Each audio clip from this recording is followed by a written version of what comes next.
Hola, soy Hanna Fernández, divulgadora especializada en bienestar y descanso y autora del libro Aprende a descansar.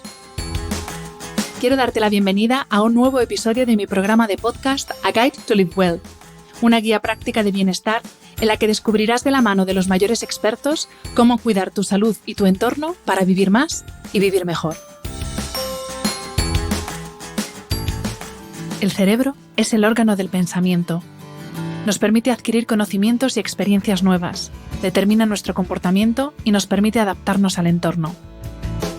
Hasta hace no mucho tiempo se consideraba la infancia y la adolescencia como las etapas clave del desarrollo de este órgano, a la vez misterioso y maravilloso. Efectivamente son importantes, pero eso no quiere decir que con el paso de los años perdamos la capacidad de continuar aprendiendo y desarrollando nuestras habilidades y talentos. Eso sí, a base de práctica y de esfuerzo. Pero, ¿de dónde sale la motivación para seguir haciéndolo? ¿La disciplina que necesitamos para aceptar que el esfuerzo es inevitable se puede entrenar? ¿Y la resiliencia? ¿El procrastinador nace o se hace? ¿Tiene remedio? Para responder a todas estas dudas y para resolver la gran pregunta de si podemos cambiar nuestro cerebro y educarnos a nosotros mismos, tengamos la edad que tengamos, cuento hoy en el podcast con David Bueno, doctor en biología, neuroeducador y profesor e investigador de la sección de genética biomédica, evolutiva y del desarrollo de la Universidad de Barcelona. Es autor de varios libros, entre ellos Cerebroflexia, que es uno de mis libros de cabecera, y acaba de publicar Educa tu cerebro.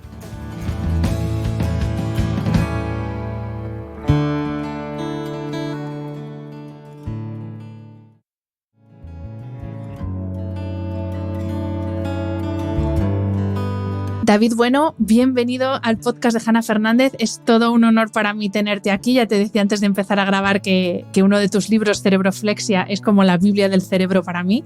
Así que muchísimas gracias por aceptar la invitación. Un placer estar aquí contigo. Pues mira, vamos a empezar. Este podcast sobre todo lo escuchan adultos, pero adultos que tienen hijos. Pero quiero que empecemos hablando de jugar, porque tú en este libro que acabas de publicar, Educa tu cerebro, hablas de la importancia que tiene el juego, pero no solamente cuando somos pequeños, que es lo que tendemos a pensar. Entonces, primero, ¿a qué te refieres con juego en adultos? Y luego, ¿qué implica para los adultos? ¿En qué nos ayuda el mantener esa buena costumbre que es jugar? Mira, jugar implica muchísimas ventajas para todos, niños y adultos. Jugar es una forma de despertar nuestra curiosidad y nuestra creatividad, y son aspectos que deberíamos conservar toda nuestra vida. Jugar es, a nivel de funcionamiento del cerebro, es poder hacer o repetir una cosa pues varias veces, tantas veces como nos haga falta, haciéndolo cada vez un poquito mejor, esto es, equivocándonos y aprendiendo de nuestros errores y pasándonoslo razonablemente bien cada vez que lo repetimos. Es decir, encontrando pues esa satisfacción, esa recompensa de ver que vamos progresando a medida que vamos pues construyendo cualquier tipo de situación nueva. Y claro, no tenemos que confundir jugar con ocio, porque es verdad que a veces esto lo confundimos, pero claro, la forma moderna de ocio que tenemos muchos adultos, en los que me incluyo a veces, es sentarnos delante de una pantalla a ver todo aquello que nos sugiera un algoritmo de una plataforma. Entonces, tenemos que diferenciar, ¿no? Por así decirlo, el juego tiene que requerir cierto esfuerzo, aunque sea agradable, pero que cueste algo, ¿no? Tiene que requerir un cierto esfuerzo. De hecho, jugar y ocio no son exactamente lo mismo, aunque el juego siempre debería ser interpretado como una forma de ocio. Y no todo el ocio es un juego. Y respecto a esto del juego, también hablas en el libro, que te quería pedir que nos lo explicaras, qué es lo que tenemos que aprender o qué nos pueden enseñar nuestros ancestros del Paleolítico sobre el juego, porque parece ser que en su estilo de vida era una pieza fundamental, no era pues eso, como lo entendemos ahora, de cuando ya lo he hecho todo el trabajo, todas las obligaciones, entonces juego. No, el juego es una parte indispensable de nuestras vidas. A ver, en una sociedad paleolítica de cazadores y recolectores, iban siempre todos juntos, toda la tribu junta. No podían dejar nunca a nadie atrás, porque dejar a alguien atrás era la mejor garantía de que viniese una fiera se lo comiese. A ver, estamos hablando de una época donde había pues fieras grandes, todavía las hay, pero había más y una persona sola somos muy endebles, muy desvalidos, ¿no? Entonces, sobrevivimos porque vamos en grupo. Y este grupo lo que hace es, básicamente, moverse para conseguir comida. Hablo de un grupo del Paleolítico, pero moverse lentamente. Porque si no te mueves no encuentras comida, no había ni supermercados ni huertos donde ir a buscar frutos y no puedes ir muy rápido porque si vas rápido no ves las raíces que están enterradas, asustas a los animales que quieres cazar. Es este el concepto, es este el concepto de ir avanzando, iba a decir sin prisas pero sin pausas, y sintiéndonos arropados unos con otros. Esto es lo que los paleolíticos también formaba parte de este juego de los adultos donde los niños aprendían pues de lo que veían a su alrededor.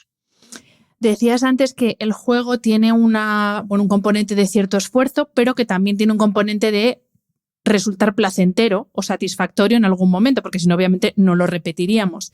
Esa sensación placentera se traduce desde el punto de vista bioquímico en la producción de de varios neurotransmisores, pero uno en concreto que es el que está relacionado con el sistema de recompensa, que es la dopamina, y que está muy implicado en nuestra motivación, en el optimismo, en esa sensación de placer. Entonces, te quiero preguntar, ¿qué es la motivación? Porque ahora estamos rodeados de estos mensajes de si quieres, puedes, y tú encuentras la motivación donde sea fuera de ti, que te va a llegar como las musas. Entonces, exactamente, ¿qué es la motivación?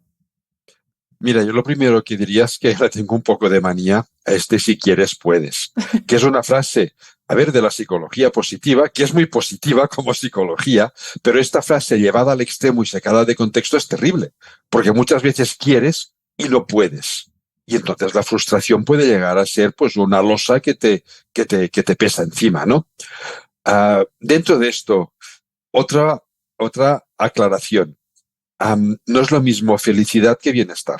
Lo digo porque ahora voy a distinguirlo, ¿vale? La felicidad es un pico muy intenso que se basa en la dopamina, básicamente, otros neurotransmisores también, pero la dopamina, pero es un pico efímero que se termina con el tiempo porque el cerebro se satura pronto de estos grandes dosis de dopamina y después necesita un tiempo para regenerarse, para reciclarse, que es ese bajón del estado de ánimo que viene después de una felicidad muy, muy intensa. Y vivimos en una sociedad donde se ha comercializado la felicidad. Tú eres feliz o parece que eres un desgraciado y no es así. Entonces, ¿qué es donde viene el bienestar? Con la motivación. ¿Qué es el bienestar? El bienestar es un estado mucho más llano, placentero, pero no de gran placer, sino más bien de una sensación de comodidad contigo mismo, con el entorno, con lo que haces, relativa comodidad, que se sustenta, también tiene un poco de dopamina, por supuesto, pero se sustenta sobre todo en la serotonina, que es el neurotransmisor del buen rollo, el que nos hace sentir a gusto. Y hay algunas emociones incómodas, como la tristeza, como la frustración, que tienen cabida en el bienestar, porque nos permiten recuperar el bienestar cuando sucede algo que no nos gusta, pero en cambio rompen de golpe la felicidad. ¿Dónde está la motivación en todo este aspecto? La motivación es un estado que literalmente nos energiza para realizar aquellos objetivos o acercarnos a aquellos propósitos que nos hayamos marcado. La motivación, decía, energiza literalmente nuestro cerebro. Cuando estamos motivados, nuestro cerebro recibe más glucosa y más oxígeno, que es lo único que come para tener energía metabólica para funcionar, por lo que puede funcionar más rápido, más rato, sin cansarse y sobre todo con mucha más eficiencia. Por lo que todo lo que hacemos cuando estamos motivados, lo hacemos con más eficiencia porque todo el cerebro funciona con mucha más eficiencia y activa una zona que es el estriado, que es el que genera sensaciones de recompensa a través de la dopamina. Si la dopamina es muy intensa y no va bien acompañada de serotonina, entonces es ese pico de motivación tan brutal que puede llegar a ser bloqueante. Y eso nos lo hemos encontrado todo. De ahí venía esa introducción inicial. Es esa motivación que tienes muchas ganas de hacer y no sabes por dónde empezar a hacer y te bloqueas. Si esta motivación, con dopamina, por supuesto, para notar esta sensación activa, va acompañada también de este bienestar, de estas sensaciones más placenteras de recompensa, pero más suaves, en la serotonina, es esa motivación que te permite razonar, reflexionar, para ver qué caminos puedes emprender para conseguir acercarte al objetivo, al propósito que te hayas marcado. Acercarte, que no significa tener que alcanzarlo siempre. De ahí esa manía que yo le tengo al si quieres puedes. Lo importante no es llegar al objetivo que te has marcado. Lo importante es disfrutar con cada pequeño paso que vamos dando para que al final, si llegamos al objetivo, fantástico, pero si no llegamos, nos lo hemos pasado bien por el camino, lo que nos estimula para seguir motivados, para seguir avanzando. Y la motivación tiene, o sea, digamos que tenemos una cantidad limitada de motivación, porque si no, ¿por qué nos pasa esto que lo hemos vivido todos? O el primer día que te apuntas al gimnasio vas motivado 100% y a las 2 semanas ya la cosa empieza a decaer y ahí estás pagando la cuota pero no vas. Y lo mismo me vale si te has apuntado a clase de inglés o te has propuesto hacer cualquier cosa, cambiar cualquier cosa y la motivación llega un momento que desaparece o no, o es que tenemos distintos tipos de motivación. A ver, hay distintos tipos. Básicamente se distingue la motivación extrínseca, que es la que nos viene de fuera, y la intrínseca, que es la que generamos nosotros. A veces no las distinguimos bien. Claro, después de las fiestas navideñas que todos hemos comido en exceso, es cuando hay más matrículas a un gimnasio. ¿Por qué? Porque incluso desde fuera, motivación extrínseca se nos dice, es que deberías adelgazar, deberías ponerte en forma. Pero muchas veces no hay una motivación intrínseca real y por eso al cabo de unas semanas decae. Incluso la intrínseca, si no se produce esta sensación de ligera recompensa de ver que vamos avanzando, también decae. Porque tengo que hacer algo que no me genera sensaciones de recompensa. Claro, si yo espero, hablando esto, de ir al gimnasio a perder el peso de las Navidades, si yo espero que en 3 semanas habré recuperado lo que pesaba antes y no lo consigo, no he llegado al objetivo, la motivación se termina. Si yo disfruto de cada día de ir a hacer deporte, de la compañía de los otros compañeros que encuentro allí, seguramente la motivación o no se terminará o terminará pues mucho más tarde porque me sentiré a gusto haciendo lo que estoy haciendo. Y porque en algún momento, ¿no? Ahí tiene que entrar en juego la disciplina, que es una cosa que en esta vida, este mundo de supercomodidades que tenemos, claro, pretendemos que nada nos cueste y hay que ser disciplinado para las cosas, ¿no? Y no sé hasta qué punto combinan ahí motivación, disciplina o no tiene nada que ver unos circuitos con otros. No, sí que tienen que ver. Pasa que esta disciplina funciona cuando nosotros anticipamos que al final vamos a conseguir, no necesariamente, repito, aquello que nosotros deseamos, sino que estaremos más cerca de aquello que nosotros deseamos. Si no lo vemos así, esa disciplina se termina pronto. ¿Para qué? ¿Para qué esforzarme si no estoy avanzando en la dirección que yo quiero avanzar? De ahí muchas veces la importancia también de que valoremos en los demás y en nosotros mismos, valorar más el esfuerzo que no la consecución de los objetivos finales. Porque sin esfuerzo no conseguiremos los objetivos y si yo me valoro el esfuerzo será más fácil que lo mantenga porque me sentiré cómodo, me sentiré a gusto con esa disciplina que me he autoimpuesto.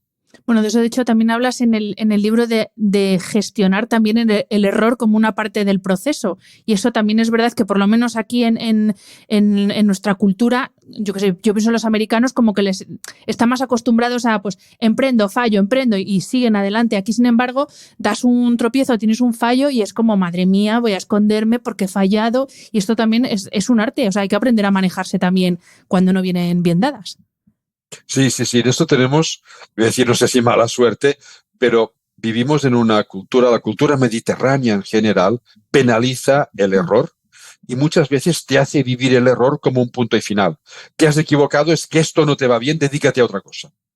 Cuando el error es motivo de aprendizaje. De hecho, se ha visto que cometer un error y ser capaces de pensar que podemos mejorarlo, este simple pensamiento nos genera sensaciones de recompensa en nuestro cerebro. Así que biológicamente el error es un mecanismo de aprendizaje.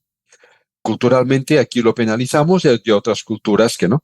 Que, a ver, a nadie le gusta equivocarse, por supuesto, pero esta frustración que sentimos cuando nos equivocamos la podemos vivir como un punto y final, no sigo, o la podemos vivir como un estímulo para lo vuelvo a intentar y cambio todo aquello que no ha funcionado para hacerlo mejor. Es decir, he aprendido algo.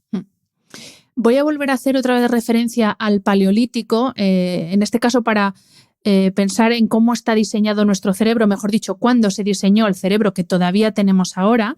Y para hablar, vuelvo a esto del Paleolítico para hablar de un tema que es, de hecho, la época actual muchas personas la definen como la época de la mayor crisis de atención que está experimentando el ser humano. Y en parte es porque tenemos un cerebro más primitivo de lo que pensamos y además vivimos en un entorno, tú lo dices en el libro, de sobreestimulación constante, con un exceso de expectativas, una sociedad demasiado ocupada. Entonces, explícanos, David, por favor, ¿para qué está preparado nuestro cerebro, por un lado? Y por otro lado, si quieres luego te lo repito, ¿qué pasa con la atención? O sea, ¿cómo funciona la atención? Primero vamos a explicar, si te parece, para qué está diseñado nuestro cerebro y para qué no. Mira, nuestro cerebro se forjó durante el Paleolítico a través de procesos de evolución. Y la evolución es un proceso extremadamente lento. Como paleolíticos, nuestra especie vivimos más de 200.000 años de evolución. Y como antecesores nuestros, Homo habilis, Homo erectus y compañía, más de 2,5 millones de años que hemos vivido como cazadores y recolectores. Un estilo de vida que implicaba primero moverse más, después moverse lentamente, sin tantos estímulos, porque vas lento, y los estímulos te van llegando lentamente, y moviéndonos todos juntos. Es decir, con poca sensación de soledad, porque siempre tienes a tu alrededor miembros de tu tribu, de tu grupo humano. Ahora eso lo hemos alterado. Ahora nos movemos poco y eso hace que incremente nuestro estrés. Cuando nos movemos muchas veces vamos con prisa. Venga rápido que llego tarde al trabajo, vengo rápido que llego tarde al gimnasio, venga rápido que también incrementa nuestro estrés y muchas veces nos sentimos solos porque nos falta este apoyo de la comunidad. Y eso también incrementa estrés. De hecho, lo que más incrementa estrés. El estrés perjudica todas nuestras funciones fisiológicas, pero también nuestro cerebro. Básicamente perjudica el funcionamiento de la zona que tenemos aquí delante, la que se llama corteza prefrontal, que es la que nos permite reflexionar, planificar, tomar decisiones basadas en los razonamientos previos que hayamos hecho, no las decisiones impulsivas, esas las podemos tomar siempre, gestionar nuestro estado emocional y también focalizar conscientemente nuestra atención. Claro, una sociedad donde el estrés ha ido en aumento y todos los indicadores dicen que en las últimas décadas el estrés social ha ido aumentando, dificulta la atención, simplemente porque la corteza prefrontal no puede funcionar a su óptimo funcionamiento porque hay estrés y baja su rendimiento. Además, a todo esto hay que añadirle que la atención consciente es un recurso muy limitado. Consume mucha energía metabólica. O tenemos el 100% de atención en una cosa, o si la dividimos en dos, que podemos hacerlo. Pero si la dividimos en dos, ya no es 50 y 50. A lo mejor es 40 y 40, me invento el porcentaje, pero más o menos, 40 y 40, porque necesitamos un 20% de atención para mantener la atención dividida. Y si son 3 cosas, y si son 4, y si son 5, pues esto va bajando exponencialmente. Claro, ¿eso qué es lo que hace? Que en una sociedad donde nos están llegando inputs por todas partes, estar trabajando al mismo tiempo que te están enviando cosas por el móvil, por el correo electrónico, que hace que la atención baje de una manera espantosa. Y eso mismo le sucede a los estudiantes, que es el colectivo que más está sufriendo esta situación, porque tienen que estar pendientes de los trabajos que están haciendo. Los estudiantes, pienso en adolescentes y jóvenes, están buscando socializar con sus iguales porque su cerebro les impulsa a eso, y socializar implica estar pendiente, en este caso, de las redes sociales. Cuando no había redes sociales y llegabas a casa, sabías que no pasaba nada. Ahora no. Todo pasa en el mundo virtual. Tienes que estar pendiente de las redes, de lo que estás estudiando, de lo que estás trabajando, de tu propia vida. Y eso lo que hace es disminuir atención e incrementar todavía más estrés. O sea que digamos que lo que nos ha pasado es básicamente que estamos intentando simultanear todas aquellas cosas en las que queremos poner nuestra atención, porque efectivamente lo que explicabas, yo cuando era adolescente que no había móvil, pues yo cuando estaba en casa estudiando, es que estaba en casa estudiando porque no tenía otro tipo de distracción. Luego ya, cuando era el momento de salir a tomar algo, entonces como que el cerebro lo teníamos como compartimentado, ¿no? En el mejor de los sentidos. Ahora es como queremos que a la vez esté a todo, a la socialización, al estudio, yo qué sé, a las cosas que tenemos que hacer, los pensamientos estos rumiantes que tenemos de, ay, pues tenía que haber hecho esto, lo otro. No es como que está todo el tiempo ocupado. Sí, antes era mucho más fácil tenerlo compartimentado. Ahora es más difícil, porque todo lo tenemos al alcance de un simple clic. Y es cierto, David, que nuestra capacidad de atención, digamos que funciona como en ciclos de 90 minutos, que sigue un ritmo ultradiano que se llama de 90 minutos aproximadamente, cada persona es un mundo, o no, o esto no es así. Me refiero porque a la hora, por ejemplo, de organizar la jornada de trabajo, la jornada de estudio, claro, te pones una jornada de 6 horas de estudio del tirón, es que eso no hay cuerpo que lo resista. Entonces, ¿hay alguna forma o si sabemos cómo funciona nuestra atención para podernos planificar de forma inteligente y no perder el tiempo? Mira, la atención consciente plena sigue unos ritmos de unos 20 o 25 minutos. Pues fíjate, y 90 decía yo. Y después de estos 20 o 25 minutos necesitamos un pequeño relax, que no significa necesariamente tener que levantarnos, ir a tomar algo, ir a dar una vuelta. No, no, no. Es levantar la vista de la pantalla del ordenador o del libro que estemos leyendo, llevarla hacia el vacío, cerrar los ojos un momento, respirar profundamente y otra vez, ¿vale? Y cada 2 o 3 periodos de estos de 20 o 25 minutos, por lo tanto, esta hora y media, entonces sí necesitamos un descanso más largo.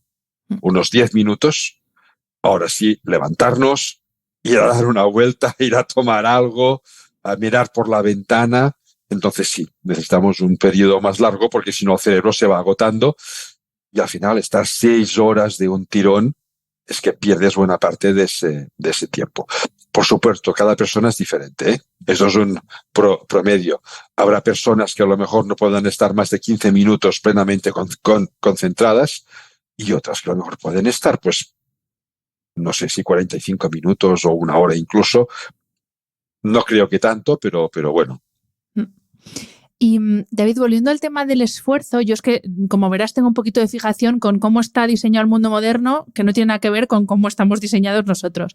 Y volviendo al tema del esfuerzo, no sé si estamos haciendo que nuestro cerebro sea cada vez más vago, porque si lo piensas, si vives en una ciudad medianamente grande, ya no te tienes que esforzar para ir a la compra, porque te la traen, ni salir a hacer ejercicio al parque porque enchufas una pantalla, el que haga ejercicio en el mejor de los casos y ya lo tiene ahí.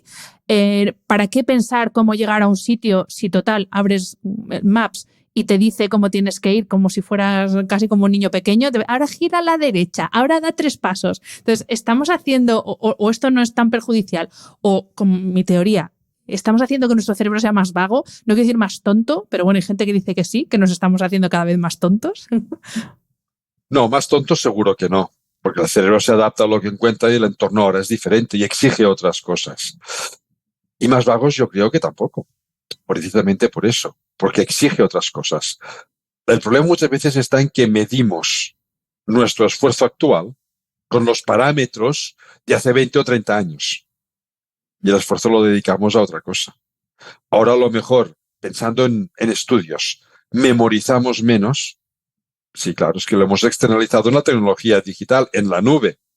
pero en cambio tenemos la obligación de relacionar muchos más datos porque nos están llegando datos de todas partes. El cerebro no es más vago, simplemente reenfoca sus prioridades en función de lo que encuentra. Quizá ahora es como más un procesador de datos, ¿no? Más que razonar como era antes, ¿no? Aunque también seguimos razonando, pero ahora como que es verdad que tenemos que procesar muchos más datos en mucho menos tiempo. Sí, eso es un problema a veces. Es decir, antes servía para almacenar y razonar, y ahora sirve para procesar y razonar. Y procesar es más complejo que almacenar. Y eso nos genera, pues, problemas, claro, de incremento de estrés, de saturación, de cansancio. En el libro tienes una tabla que la verdad es que me fascinó, la tabla en la que comparas hasta qué punto la genética, nuestro ADN, determina pues, capacidades como ser perseverante o la atención dirigida o la motivación intrínseca, hasta qué punto es la genética y hasta qué punto es la epigenética, o sea, nuestro estilo de vida, básicamente. Porque es verdad que esto es una excusa muy recurrida, ¿no? Mira, es que yo no soy disciplinado porque mi familia son todos un caos y yo también soy un caos. Y es curioso, tengo aquí 3 porcentajes para que la gente sepa de lo que estoy hablando. Por ejemplo, en cuanto a la atención dirigida, según tu tabla, un 28% sí que lo traemos en el ADN, pero que un 72%, ojo, depende de básicamente lo que nos esforcemos nosotros y de lo que nos rodee. La perseverancia, 37% genética versus 63% epigenética. La motivación, aquí hay un rango más amplio, pero entre un 20 y 40% lo traemos de serie y entre un 51 y 80% depende de nuestro entorno. Entonces, ahí va el preguntón. ¿Cómo determina nuestro estilo de vida todas estas capacidades, digamos, cognitivas o ejecutivas? Que muchas veces decimos, no, mira, es que en mi casa somos todos de letras, pues yo de letras. En mi casa somos todos súper germánicos y yo soy un excelandante. Y no, que esto no depende todo del ADN. No, por supuesto que no depende del ADN, aunque el ADN nos condiciona en muchos aspectos. Lo que a veces, cuando estamos hablando así en familias, que mi familia es así y yo también soy así, aquí estamos mezclando genética y epigenética. Porque la genética, por supuesto, la hemos heredado de nuestros progenitores, pero el ambiente es el suyo. Así que si ellos eran muy germánicos o muy de letras, yo me habré formado en un ambiente y eso habrá condicionado mis conexiones neuronales, pero no será genético, será epigenético, ¿no? Y eso es lo que nos lleva hasta la adolescencia, la juventud. Y muchas veces pues no somos conscientes de ello. Y es a partir de aquí que podemos empezar a construir quiénes somos. De hecho, una de las principales importancias de la adolescencia es encontrarte a ti mismo. Es valorar todo lo que has hecho hasta ese instante en tu familia, en tu entorno, para ver si eso es lo que tú quieres ser o no. Y establecer cuál quieres que sea tu futuro. Y a partir de ahí es donde puedes empezar, si quieres, a cambiar todo aquello que desees.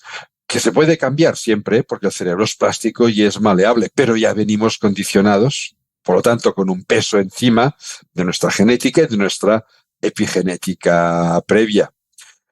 A partir de ahí, el avance siempre es posible, no siempre es sencillo avanzar, pero lo importante es que siempre podemos ir un paso más allá de donde estamos en cualquier aspecto. Y precisamente uno de los factores epigenéticos que hasta hace no mucho tiempo no se relacionaba directamente con la salud de nuestro cerebro es la actividad física. Ya te digo, hasta hace no mucho tiempo, bueno, tú me lo podrás decir mejor, era como el cuerpo por un lado, o sea, el que tenía aptitudes físicas se dedicaba al deporte, el que era cerebro, y el que era bueno con la cabeza no tenía que hacer deporte. Y ahora es al contrario, o sea, ahora necesitamos esa actividad física, o sea, no es algo que es una afición, que es como se ha considerado hasta hace relativamente poco, que es necesario para la salud de nuestro cerebro, el movimiento. Entonces, ¿de qué forma el ejercicio físico nos puede ayudar con todas estas capacidades? La atención, toma de decisiones, rapidez a la hora de decidir y de reaccionar. ¿Hasta qué punto nos influye la actividad física? Pues influye mucho, mucho más de lo que se pensaba hasta hace una década y media. Por dos motivos. Primero, el ejercicio físico moderado de más de 20 minutos de duración, si no nos sirve, por unas reacciones metabólicas que se producen en nuestro cuerpo. El ejercicio físico moderado de más de 20 minutos de duración destruye el cortisol, que es la hormona asociada al estrés. Hay dos hormonas asociadas al estrés. La adrenalina, que es la que nos activa, y esa, un exceso siempre puede llegar a ser bloqueante, pero en principio es muy útil. Es ese estrés que nos permite activarnos, motivarnos incluso. Y el cortisol, que es la hormona que hace que el estrés nos agobie, que nos pese, que nos entre ansiedad, que nos entre esa sensación de no poder más ya. Pues el ejercicio físico destruye cortisol, conservando adrenalina o incluso aumentando adrenalina. Es decir, nos permite activar nuestro cuerpo y nuestro cerebro. Y después he visto también que el deporte moderado de más de 20 minutos activa plasticidad neuronal, la capacidad de nuestras neuronas de hacer conexiones nuevas. Y eso es imprescindible para adquirir aprendizajes nuevos o para reconducir los aprendizajes que ya tenemos hecho. Así que cada día deberíamos hacer como mínimo 20 minutos de ejercicio moderado, y si es más, mejor. Y otro de los factores epigenéticos, que es el sueño. En este podcast hablamos mucho de sueño y de descanso porque, bueno, para mí fue a nivel personal el día que descubrí lo importante que era dormir para mi salud. Pues esto no hace muchos años, hace 6 años, pues cambió mi vida y desde entonces me dedico a divulgar todo lo que puedo sobre la importancia del sueño y el descanso. Pero te quería pedir, David, que nos expliques tú para la salud, de nuevo, salud de nuestro cerebro y para todas estas capacidades, para la dichosa productividad, que ahora todo tiene que ser productivo y queremos ser súper eficientes. Para esto necesitamos dormir. Es que no es opcional lo del sueño para la salud del cerebro. No es opcional. Necesitamos descansar cada día, dormir bien. Antes se hablaba de 8 horas cada día como un promedio. No hace mucho salió un trabajo diciendo es mejor 7 que 8. Eso depende mucho de cada persona. De hecho, entre 6 y 9 o 10 horas es un intervalo que cada uno tiene que encontrar su punto justo. Porque es más importante la calidad de sueño que las horas que dormimos, por supuesto, considerando un mínimo de horas, ¿vale? Y esta calidad solo se consigue relajándonos antes de ir a dormir. Antes de ir a dormir, media hora, o lo óptimo es 1 hora antes de acostarnos, ya deberíamos dejar de hacer cualquier actividad que sea intelectualmente exigente. Perdona. Cualquier actividad, decía, que sea intelectualmente exigente para que nuestro cerebro se vaya apagando lentamente. Podemos leer un libro, pero no tiene que ser un libro que nos mantenga activos. Podemos mirar la televisión, podemos charlar, jugar, pero no tiene que ser una actividad que nos mantenga muy activos para permitir que nos vayamos apagando. Y así cuando nos acostamos nos dormimos enseguida y el primer rato, las primeras horas de sueño son las más productivas para el descanso. Si no, cuando nos acostamos, el cerebro necesita un rato para apagarse y podemos estar en esos bucles de tengo que dormir, no puedo dormir, nos vamos agobiando y cada vez nos cuesta más dormir. ¿Qué pasa por la noche? El cerebro se regenera. Durante el día ha ido acumulando toda una serie de sustancias de desecho del propio funcionamiento de las neuronas, como el resto de nuestro cuerpo, pero como está muy activo nuestro cerebro, no tiene tiempo de eliminarlas todas. Cuando descansamos por la noche es cuando se dedica a eliminar todas estas sustancias, por lo tanto, a prepararse para un nuevo día en plenas capacidades mentales. Y también aprovecha para fijar en la memoria todo lo que hemos aprendido ese día. Cuando dormimos es cuando lo fija. De hecho, los sueños que tenemos reflejan esta actividad inconsciente de nuestro cerebro. Se van activando las redes neuronales donde se han almacenado los recuerdos de ese día junto con redes neuronales de recuerdos previos que se van integrando para formar una memoria unificada. Por eso muchas veces los sueños no tienen ningún significado. Recordamos cosas que no vienen ni a ton ni a son, no vienen a cuento, pero nuestro cerebro los está activando. Sin un sueño reparador, lo que hemos aprendido el día anterior se pierde, no todo, pero sí se pierde en buena parte, y por eso es tan importante, especialmente los estudiantes, cuando llegan los exámenes, que a veces duermen muy poco para aprovechar más, pues no deberían dormir poco. Al contrario. Al contrario. O dormir como siempre, tampoco no hace falta más, pero si ya tienen una buena higiene del sueño, pues hay que mantenerla. Vale, vamos, David, con otro temazo que seguro que muchas de las personas que están escuchando se van a sentir identificadas con la palabra, es difícil de pronunciar esta palabra, procrastinador. Y la primera pregunta, ¿el procrastinador nace o se hace?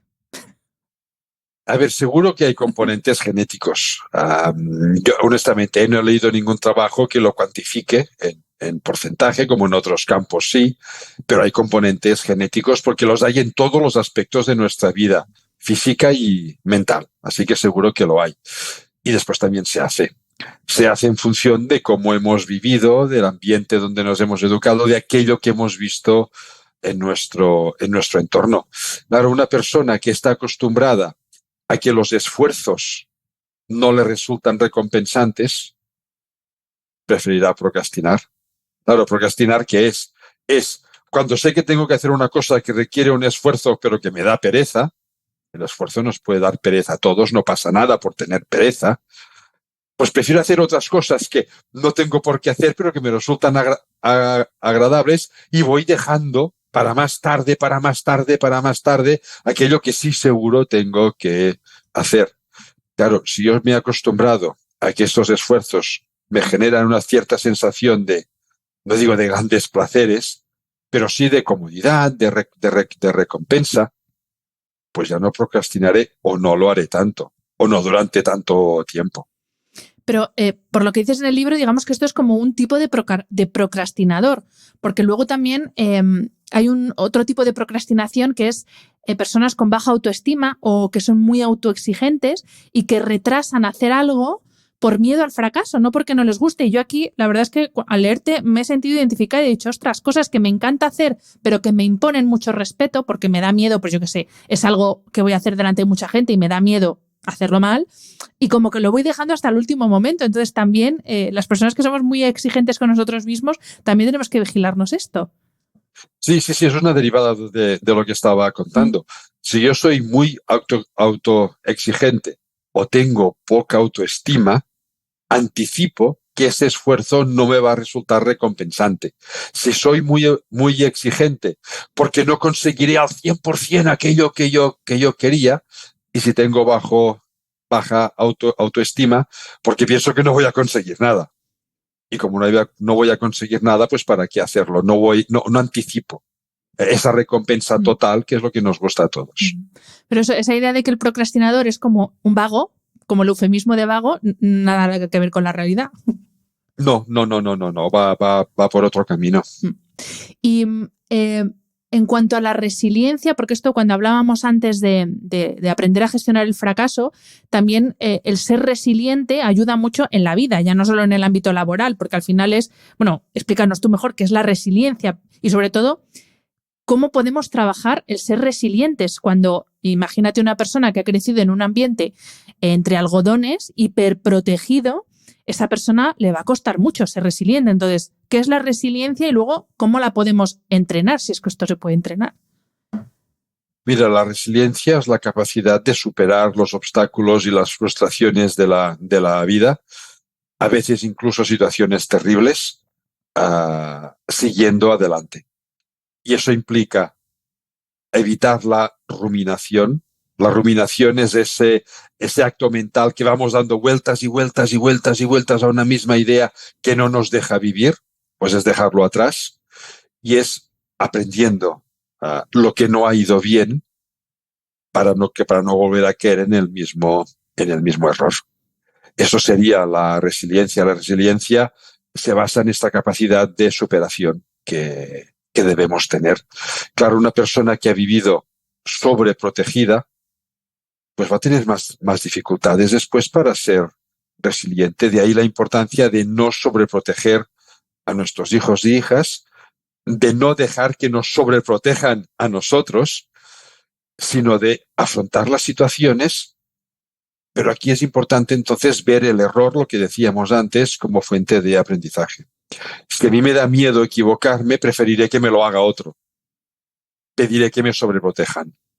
Si el error no me da miedo, lo afrontaré yo, y si no va bien, pues ya lo superaré. Aprenderé a ser resiliente. No tiene mucho que ver entonces con la responsabilidad, ¿no? Con el hacerte responsable de lo que haces, tanto si te sale como quieres como si no te sale como quieres, ¿no?